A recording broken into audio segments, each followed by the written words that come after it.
Control the distance. The closer the guard passer gets to you, the easier it'll be for them to control you. In fact, that's the goal of the guard passer.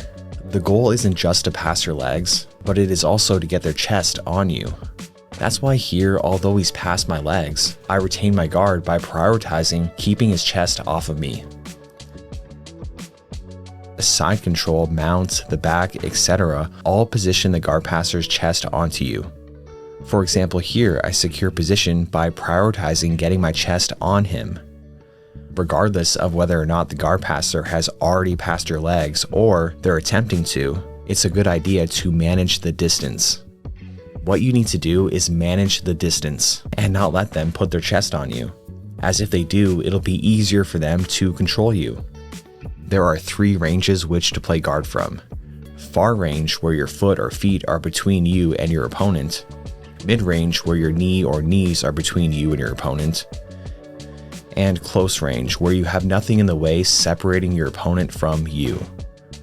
It's not wrong to play guard from close range, and I'm not saying not to do it, but I am saying to be in control and be aware of where the battle is taking place.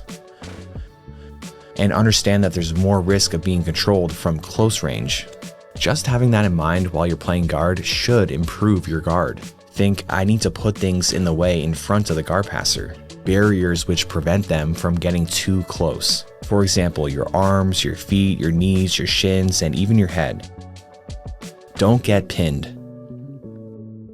You need to preserve your ability to move, meaning you need to preserve your mobility. If you can't move, then well, you're being controlled and more bad things are likely going to happen. When you're pinned, you can't move, which is why you need to prevent this. In wrestling, you lose if your opponent pins you by pinning both your shoulders to the mat. Although you don't lose in Jiu-Jitsu if this happens, it's still very bad, and often a precursor to losing. You should treat your shoulders getting pinned to the mat as losing so that you remember not to let it happen easily. Remember, control the distance, and not just between you and your opponent, but also between you and the mat. When you're pinned, that means you lost the distance battle between you and your opponent, as well as you and the mat. This is why it's such common and helpful advice when people say to stay on your side in your guard, as staying on your side keeps one shoulder blade off the mat and better preserves your mobility. Control mobility. Your goal in your guard should be to preserve your own mobility,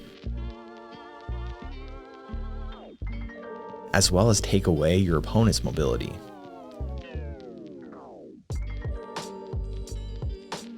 They are either going to want to move around your legs, through your legs, under or over your legs, and they can't do any of those if they can't move.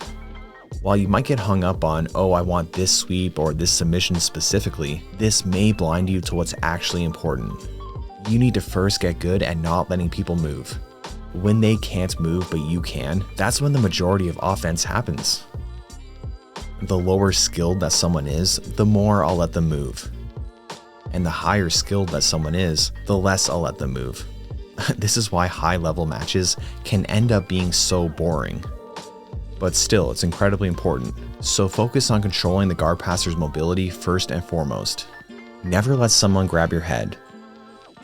It is essential to never let someone grab your head. Where the head goes, the body must follow. The head is attached to the shoulders, and therefore control of the head provides control of the shoulders. For example, if your opponent grabs your head with a crossface, they can then use it to more easily pin your shoulders to the mat. Additionally, if they're within reach to grab your head, it's likely they've positioned their chest onto you.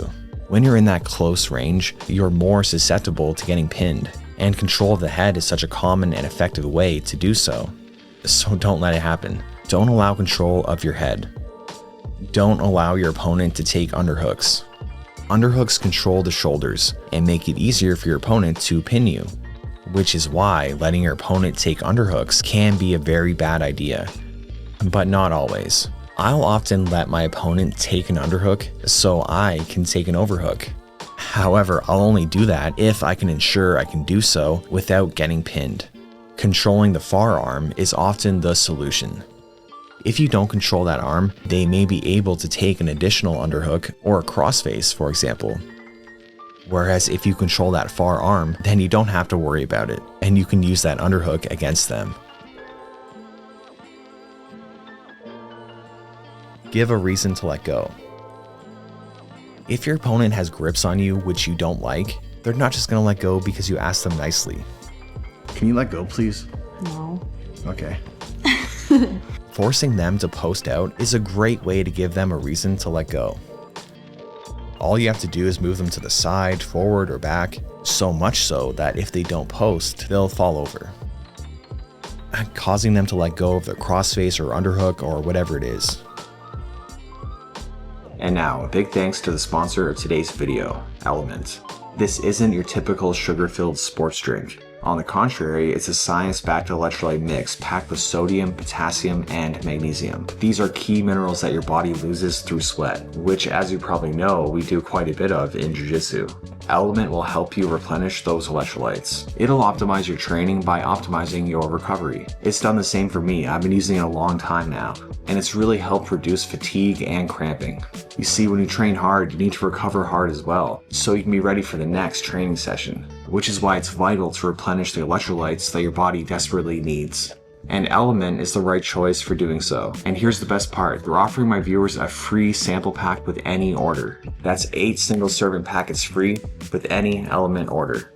This is a great way to try all 8 flavors or share Element with a salty friend. Get yours at drinkelement.com/JordanTeaches. This deal is only available through my link. You must go to drinkelementtcom/JordanTeaches. Prioritize your feet.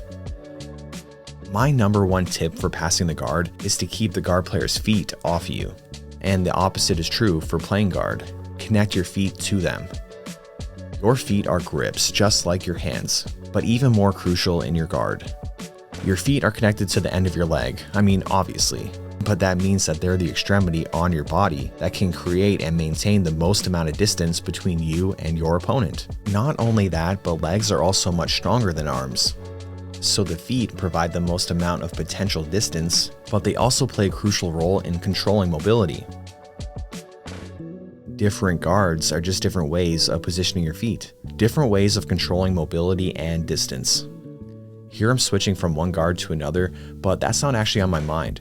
I'm just making sure I keep my feet on my opponent, which translates from transitioning from one guard to another. 4 points of connection. Your feet are important to connect to your opponent with, as we went over in the last tip, and so are your hands. Together, this makes 4 potential points of connection. Generally, the more connection that you have to your opponent, the easier it'll be to control them. And I don't mean emotional connection, although that can be helpful. 3 points of connection can often be enough, but it's hard to go wrong with 4 as something to strive towards while playing guard. Play more guard. It might sound obvious, but it's important to say, because I see people all the time refusing to start the roll from bottom position, sometimes even if they're way bigger than their rolling partner. But for me at least, unless I'm starting standing and working for a takedown, I'm instead starting on my butt in my guard. Then when I get to top position, I'll feel better about it because I've earned it. And that way I get to work both my bottom game and my top game, rather than just my top game. It's hard to not have a good guard when you start the majority of your rolls there and do that for years. If in doubt, close your guard. In my opinion, close guard is the best guard defensively. The submission threat from the guard passer is extremely low, and close guard controls their mobility extremely well, as it offers so much control of their hips. However, it isn't always easy to get offense going, but it is great to use if you need to slow things down. So if things are getting crazy and you want to chill, close guard is often a great option.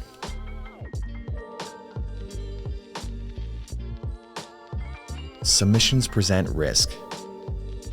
Submissions from your guard are great, however they're not without risk. If you go for submissions such as a triangle for example, and you're unsuccessful with it and your opponent escapes, often the act of escaping will result in them also passing your guard in the process. So it's just something to keep in mind, that it's more conservative and safer to try and sweep and then submit in top position, rather than submit from your guard. This isn't to say never take risks and never go for subs in your guard. Rather, it's just helpful to be aware that there is risk. Start on your butt. Starting in your guard on your butt rather than your back is often a good idea, simply because you can better reach for grips from a sitting position. When you start on your back, your hands are pretty far from the guard passer, and they may be able to pass before you can take grips which control their mobility. By starting on your butt, you then have the option of falling to your back to play guard once you've taken grips. Or you can just play guard on your butt in sit-up guard, making the position not just safer, but also more versatile. If this style of teaching really resonates with you, then I highly encourage you to pick up my Jiu-Jitsu theory course. It's filled with essential Jiu-Jitsu concepts that'll transform your game, and I highly recommend it. Go to jujitsutheorycourse.com to learn more. Alright, thank you for sticking around until the end of the video. If you're still here, please leave a comment or a fist bump, and I'll see you guys next time.